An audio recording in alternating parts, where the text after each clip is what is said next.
Baruch Hashem. So welcome, Likutey Moharan, Torah Chavbes, where basically, the Torah itself, Baruch Hashem, we were already Zoche to go through, and now we are getting into the various editions that were added to the Torah. Each and every one of them obviously adds a tremendous amount. But before we get into it, just let us summarize.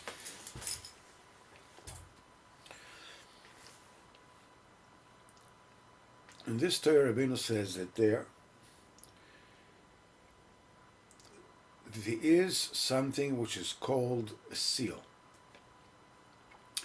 which is created by the tzaddikim, which have the title of Limudei Hashem,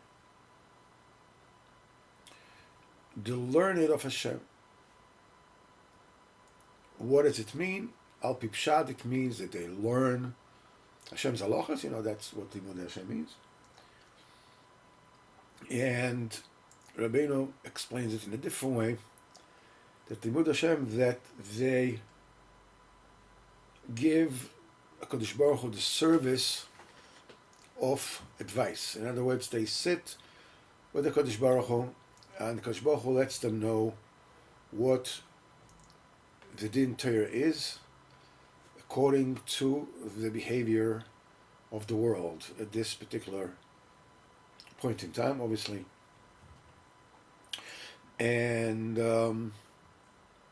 now they have a job of basically maintaining peace between the Kodesh Baruch Hu and Am Yisrael, to make sure that whatever judgment exists, it will always be a judgment, a din Torah, a judgment that is there in order to bring Kodesh Baruch Hu and Am Yisrael closer, not to drive them apart. They have to seal that particular those judgments, because if those judgments were to be known, then those that are outside the Sitra Achra would corrupt the Din Torah.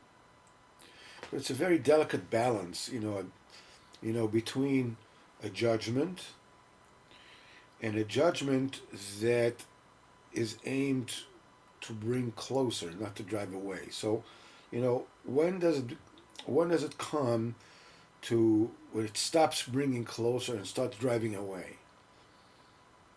It's a very thin line. It's a very delicate line. So, in order to maintain that particular balance, these tzaddikim have a job of making whatever transgression of Israel committed seems smaller, and to Am Yisrael that they aggrandize, they let them know that the Averos are huge, immense, but even when they give Am Yisrael Musar, when they admonish them, they have to seal the fact that the judgment is the severity of the judgment. So that particular, and if that inner seal gets breached, that causes the spoilage of peace in the world, and it brings about exiles and very difficult dinim. So around that, there is another seal, Around that inner seal, there's another seal to, you know, a perimeter seal. That perimeter seal, uh, that perimeter seal is the emuna that the people believe in tzaddikim, and therefore that emuna gives them hands, as it were, to receive the Musar. Because if people don't have emuna in tzaddikim, they can't receive the, you know, the admonishment from them. They look at, you know, that those who admonish them as, you know, people who should mind their own business or whatever it is that. Now, to get this kind of emuna, you have to be close to what they call the seven shepherds of generations, those that basically comprise all the Mefosom of generation, all the great people of the generation. And the job of these shepherds is to cultivate the emuna. Whenever anybody comes close to them, gets the kind of emuna that is necessary to receive the admonishment from Limud Hashem. But blocking the way to these tzaddikim are the mefursomim in generation, the famous ones in a generation. It doesn't matter, you know, from where they come from within or from without. That the way that they achieve position of authority and fame is because they demand it. They want it and they demand it. Now, demanding something when you're not worthy of it, just because you want it, is called azus. It's called impertinence. It's called boldness, fierceness. Now, fierceness in and on itself is a double-edged sword. Those mefarsamim, they get their position by, you know, lording over the others, by forcing others, by excommunicating those who would not yield, and so forth and so on. And a person needs to have the same first fierceness and resoluteness and fearlessness to get close to the shepherds of the generation, even though he's not worthy of it. Even though he's not worthy of that, he wants to get closer to it. So this is Azus the Kedusha. It's not possible to get to the seven shepherds of generation without that fierce resoluteness and even impudence, the Kedusha. Now, this kind of duality, you know, when one side, Azus brings a person to Kedusha, and Azus leads a person, Chas Chalila, to Tumah, is basically a plus-minus scale that on one end there is Azus, there's fierceness, there's shamelessness, and on the other side there is shyness, there's embarrassment. If you'll notice, like, politicians are notoriously immune to feeling shame. So I don't know how they do that. They just refuse to feel shame. No matter, I mean, the cynical degree to which it is immense. It's unbelievable. In order to overcome their haughtiness, their obtuseness, the Azaz Sitra Achra, you have to have Azaz the Kedusha to overcome it. And we said that if you are meek before those, as a panim of the generation, you are actually being impudent to HaKadosh Baruch Hu. This is as a panim before HaKadosh Baruch Hu. If you are being shy before HaKadosh Baruch Hu and embarrassed before HaKadosh Baruch Hu, you will be fierce, when confronting these people who block your way to the Roya Ador, the shepherd's generation, from whom you can get the emunah. Now, Rabbeinu says, okay, so how do you get azus? How do you get this kind of fierceness? How are you zeicher to that? I mean, we are in a world, and the world is very dense with gashmius, and living in this world, in societal, in society, we're naturally inclined to want to fit in, not to wake waves, and so forth and so on. So how does somebody who by nature, I don't know if it's nature or nurture or whatever you want to call it, is meek before, the emboldened Mefarsamim generation, how does he get Azaz the Kedusha? So Rabbeinu says the way you get it is through voices. There is a cry to Hashem. There is the sigh. There is Tkiyas Shofar. There's Tefillah. All these things. In other words, you call HaKadosh Baruch Hu. And then Rabbeinu said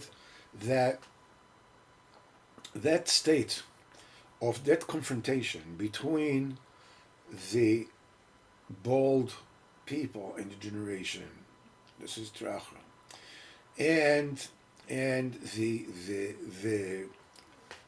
message of the Mochichi Ador, the message of the Tzaddik of Shiva Roim, exists between every person, between his neshama and his body.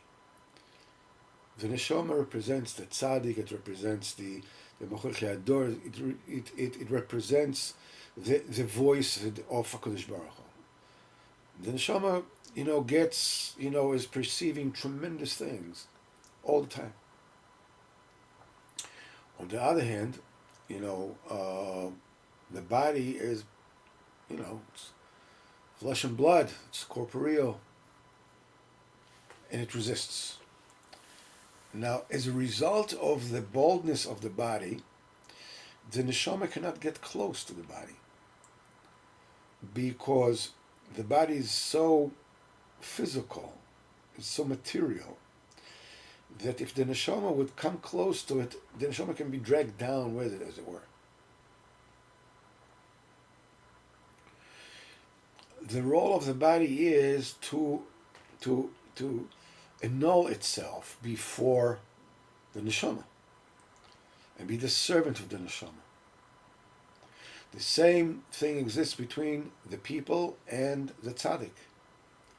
The tzaddik is the voice of the neshama, that's the voice of Kodesh Baruch Hu, that's the Shiva Roim, that's the Limud Hashem. And the people, they are the body.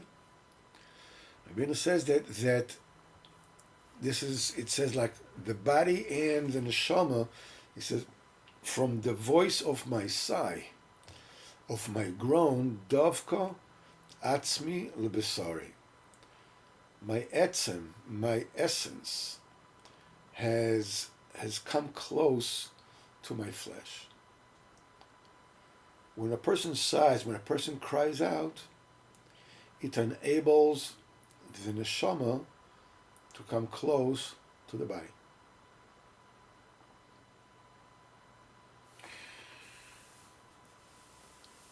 And Rabbeinu says that in this world is basically it's comprised of two levels: the state that you're in, which is called Torah, and the state which is above you, which you should pursue. That's called Tefillah. It's also called Nasav and Nishma. The Nasav and Nishma, Torah and Tefillah, is together makes Simcha. Why is Torah and Tefillah together? In other words, and it said before you get to the next level, you have to go down, and once you go down, you fail, you stumble, and you overcome it. You actually realize what is involved in that task. When you get into it, you see kids driving down the street on scooters at total, high speed, and chas v'chalila, things can happen. They can bump into something, and the accidents that chas v'chalila can occur from that are awful. How can they, fly down, tearing down the street? The answer is that they have absolutely no hasaga that anything can happen. And that obliviousness, makes it so they can judge things properly. But if a child rides and, Mr. Hashem rides slow, but, quickly, and almost gets into something, or chas v'chalila, whatever, if he falls down and scrapes himself, that already gives him a different kind of point of view on the dangers of riding. Until the stumbling happened, he had no idea, of the full extent of where he's at. The same way, when a person is in a madrega of Nasa, of Torah, and he wants to go up to the level which is right now, Tefillah is just a wishful, it's just a wish. It's just alavai, I should be in that madrega.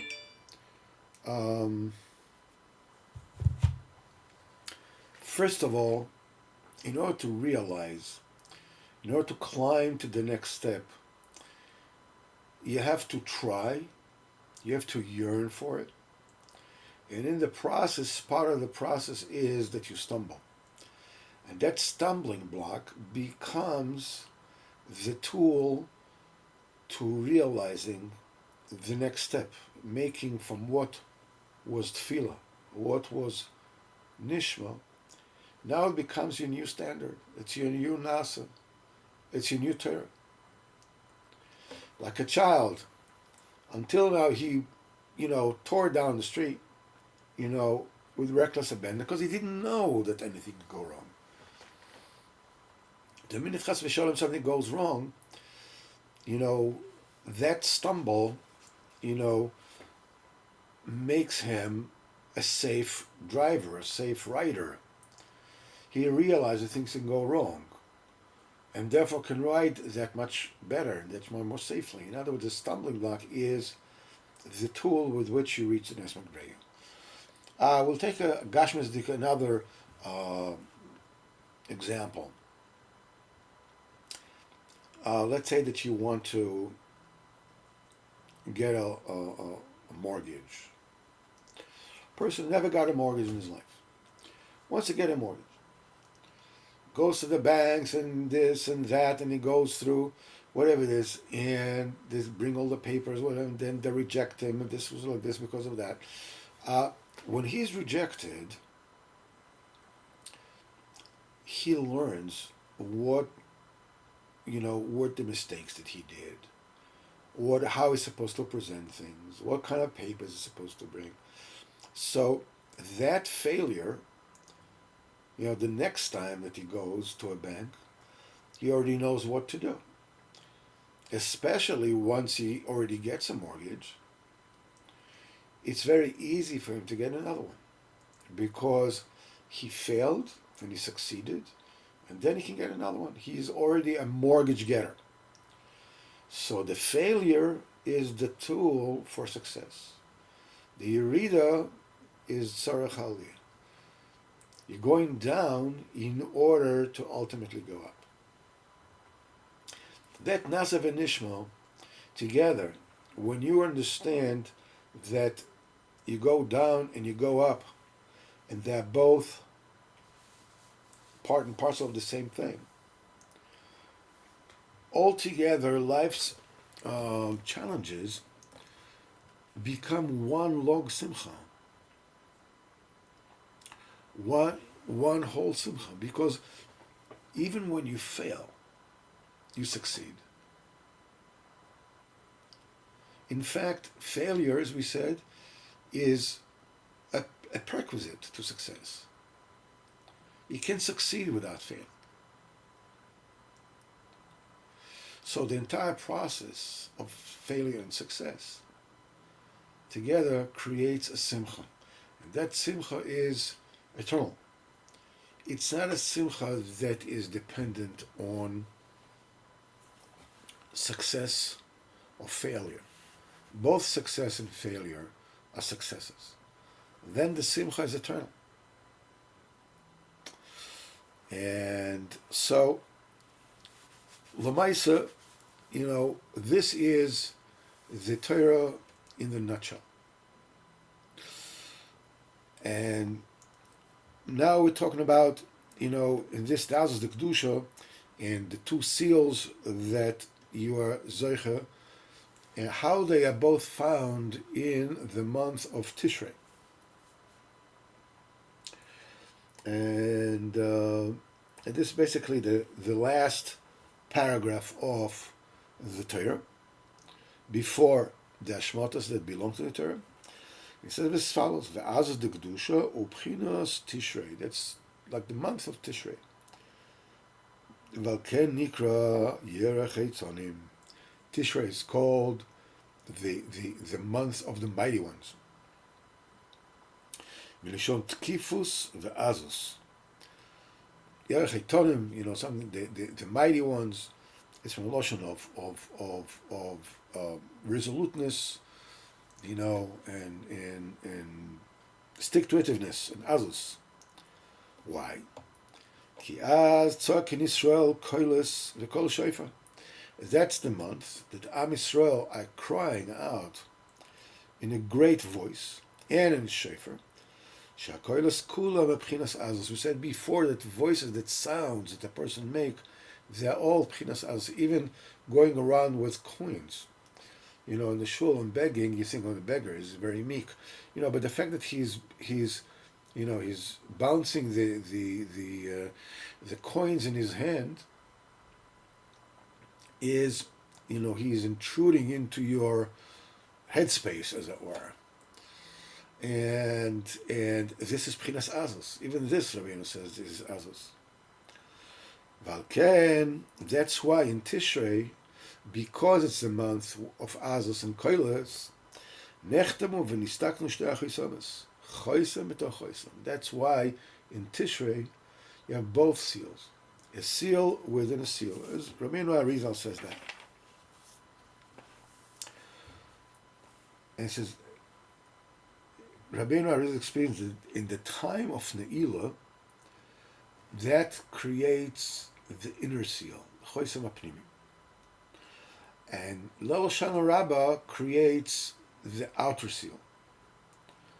And the reason why all this takes place in Tishrei, because in Tishrei you zoichin to Azus. Validei Azus de Kedusha zoichin le'emunah. Through that boldness, that fierceness that stems from your drive to Kedusha, Shu B'chinas Chosim Hayadin, that's the seal of the hands, because the emunah is called hands. That's the outer seal that protects the inner seal. This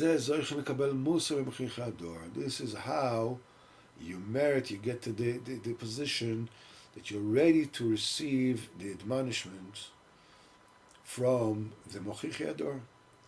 from the teachers of the generation. So that's the seal of the Raglin. That's the inner seal.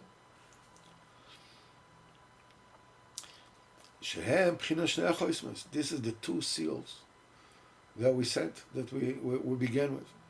All this exists in Tishrei. It's a seal within a seal.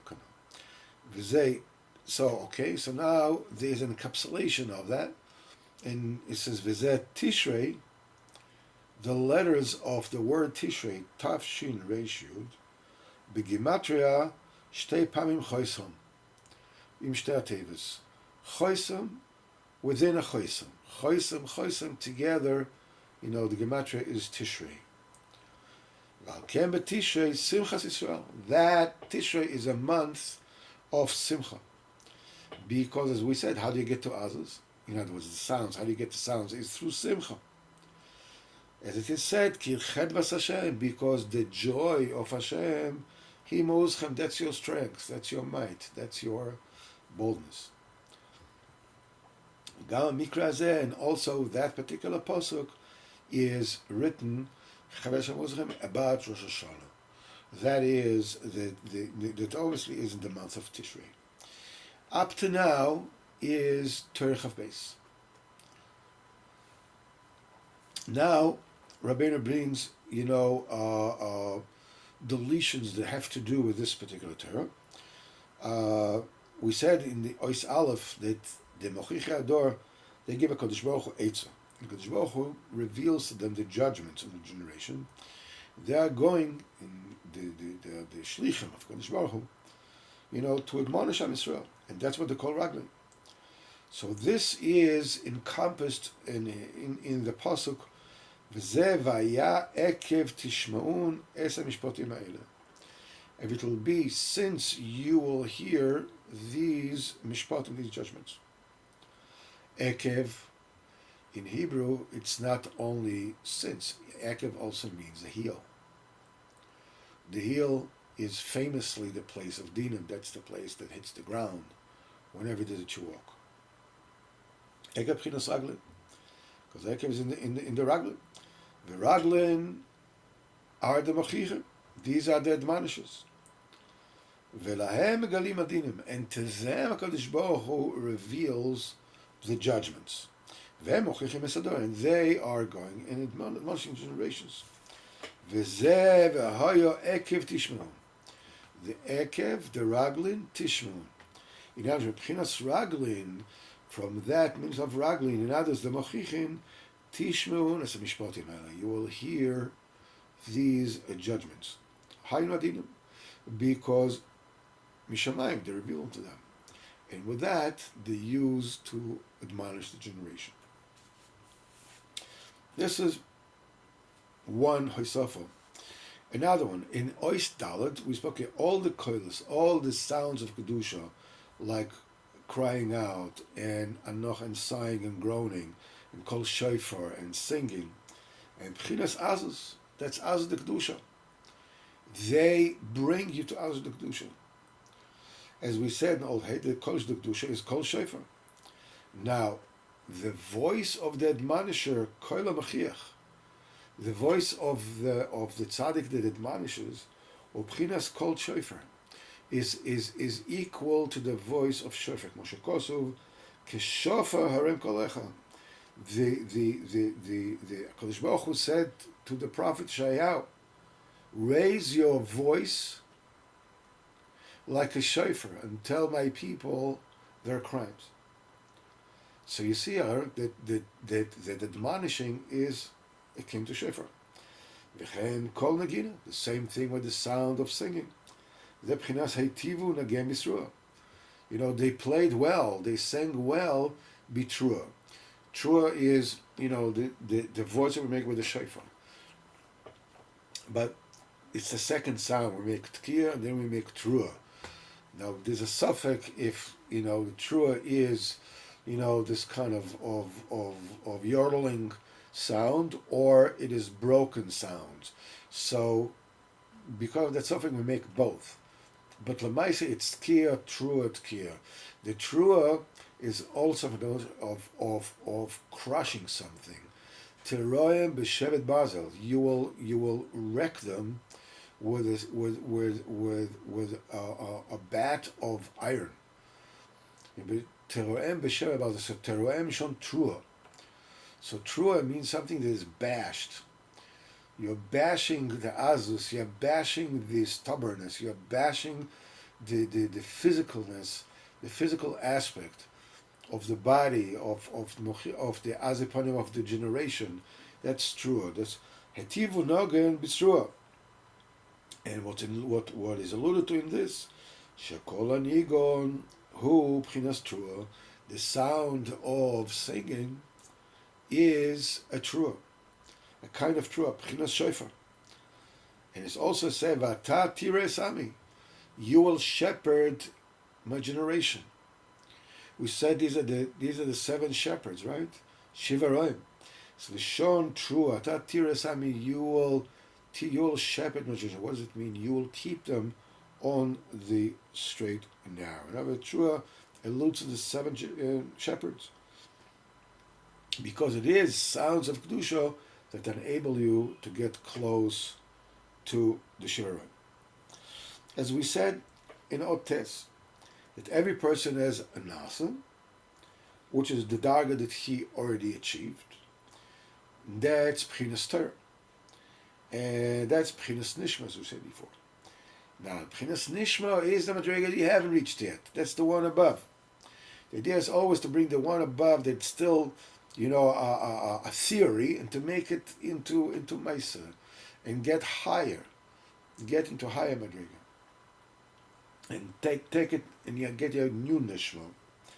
So this is, in other words, it's tefillah, and this is alluded to in the days beimei Rabban Gamliel haya ador shayta sorosa b'pchinas nishma. In the generation of Rabban Gamliel, the generation where the Torah was on such a high level that it was in a bechina of nishma.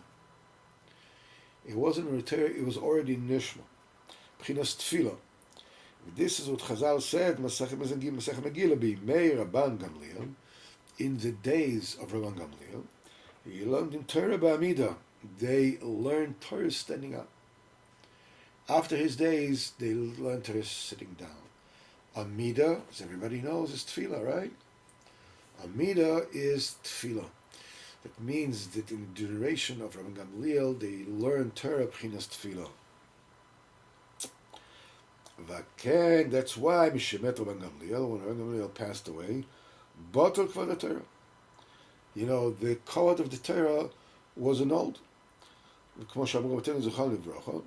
That they stopped learning in Amida, standing up. That brought to the cancellation of cover the Torah. In other words, the Torah was no longer a b'chinas Amida, was no longer tefillah. It just became nasa. That's why the code of the Torah was annulled. And as we said before in Osiyud, we have just bringing little tidbits. They have to go through the various points that we studied in this Torah. Every single world, as we said before, so Madrega has a nasa, the Madrega holding, and a nishma, which is higher. And whatever it is to one world was nasa, to the world below him was nishma. It's like you have, when you have a Rav that teaches you. And whenever you teach somebody else, you are the Rav and he's a student. You and the Rav, your Rav is the Rav and you're the student. With anybody who receives from you, you are the Rav and they are the students. So, vis-a-vis the Rav, your Rav, he's the Nishma, you're not holding there yet. He's above you. And you're the Nasa, you're holding where you're holding. Now, when it has to do in relations to your students, so those who receive from you, you are their nishma. You hold your b'chinas nishma for them, because you're not holding where you're holding. Rabbeinu says, reveal something else, because you should know this is not only by us, by people. In the malachim, they also have that principle of Nasav and Ishmael, of making that which is right now theory, they're making Alamaisa from, making Torah from that. Moshe says in Tehillim, Baruch Hashem Alachov, bless Hashem His angels. What?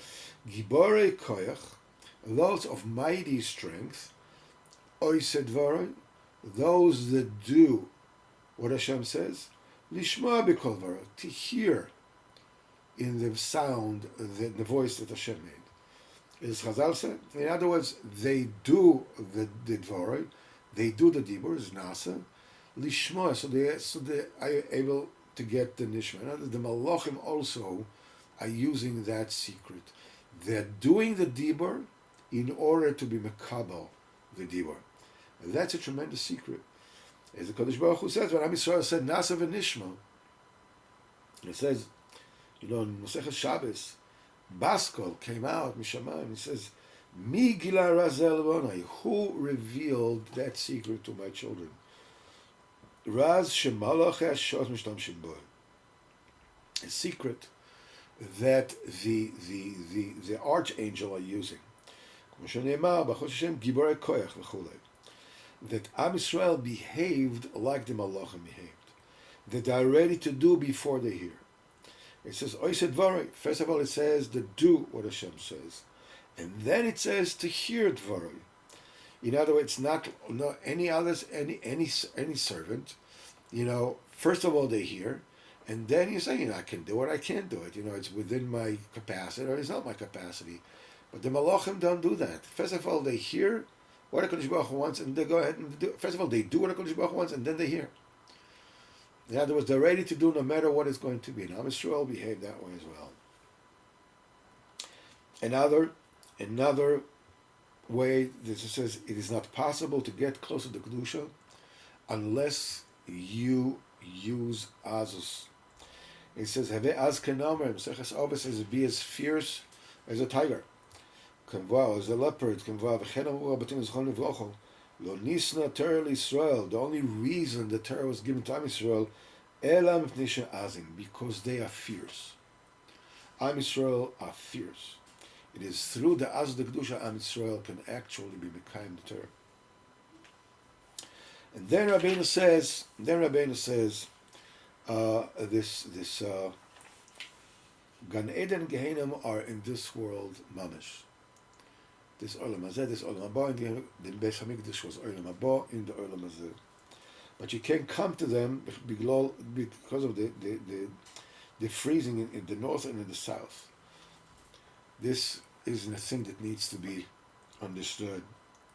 Mitzara Busha, however, the Busha is a greater anguish more than Gehenna. It's a greater punishment than Gehenna is.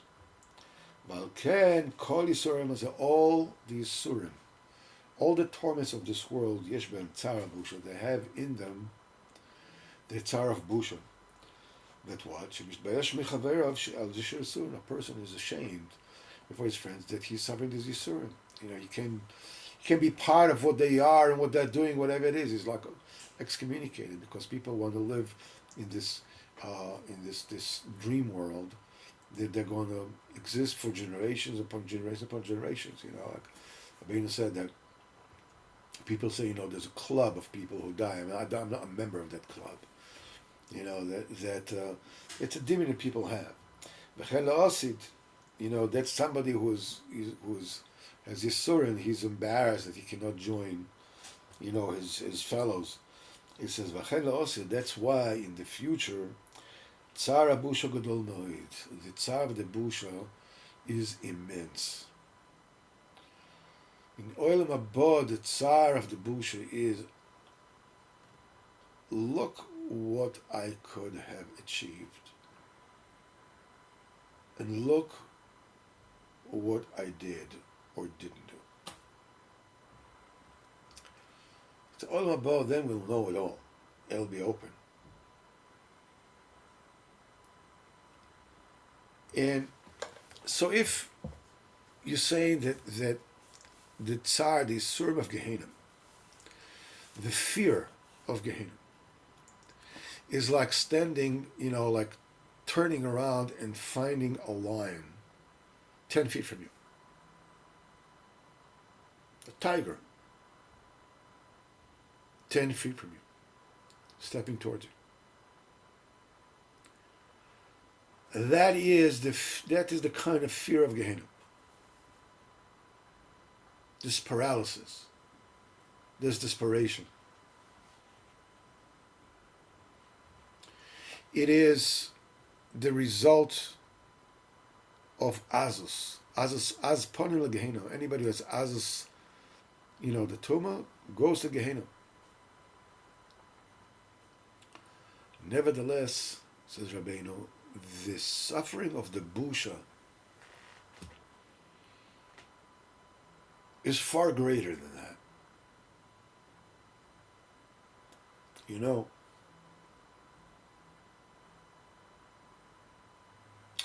I was approached by a friend of mine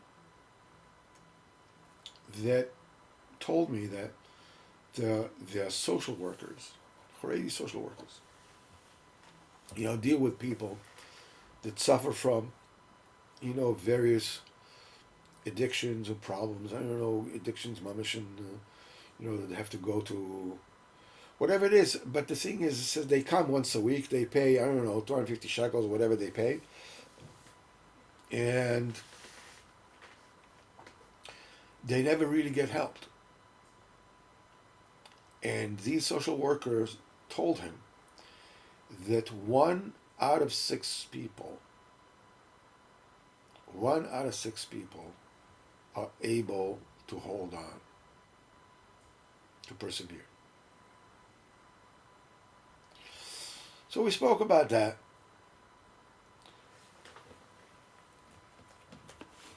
One of the things that people don't realize is that people don't get cured. People don't stop using whatever it is that they're using in order to alleviate their pain. Unless the pain of using is greater than the pain of quitting. Because quitting is painful. Whatever it is that the person is addicted to, in the beginning it works. Drugs work.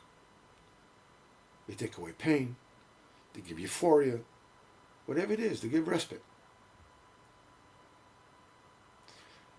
Then when a person is already, hooked, to get off it is extremely painful.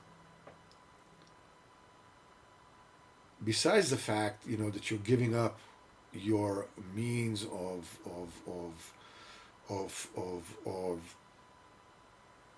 desensitizing yourself, so you can, refrain from facing your pain. Ultimately, you become desensitized to that kind of pain alleviation, and it becomes painful in and of itself. And it can become so painful only when it becomes so painful that the pain of quitting is less than the pain of continuing to use. That's when people go, to get to recovery, to institutions or whatever, or go through whatever it is they need to go through.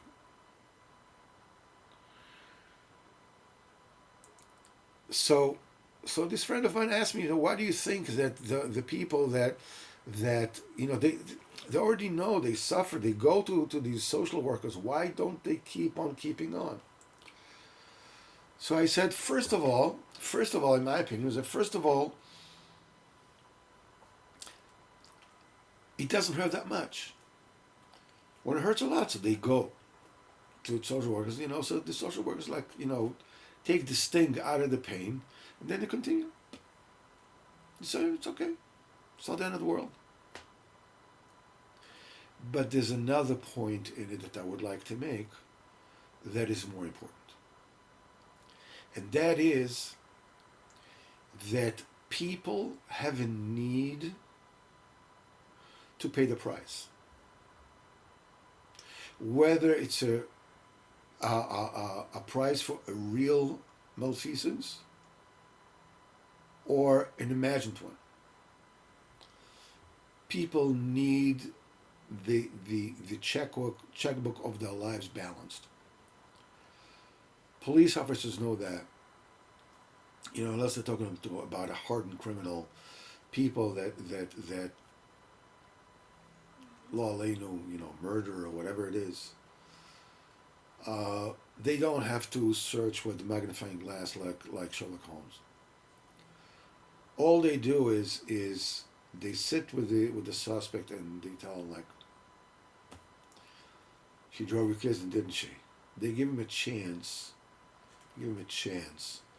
To unburden themselves, because any quote unquote normal person that went through this kind of has the need to atone. The suffering is a part of the addiction.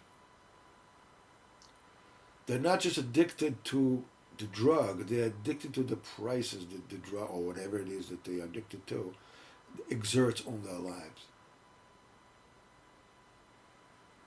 It's like when parents said to a child that he's a bad boy or a bad girl, inevitably the boy and the girl will behave badly.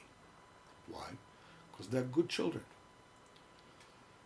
And good children who are convinced that they're bad children, they do what good children do. I was told that I'm bad, so I will behave bad. It's a very complex kind of... The Eden of Gehenna in a certain way, is... It's a natural, as scary and Chalila B'dat Hashem Af Echad Meitanu, we'll never get to, there. But there's a certain sense of justice, a certain sense of, I need to atone for my crimes. As horrible as Gehenna is, and the fire of all the world is of 100 years is less than a touch of Gehenna. Still, the busha of, look what I gave up. For what? I switched, godliness for, like the Indians, they sold Manhattan, for a few beads. The Isle of Manhattan. I sold eternity for shtissim.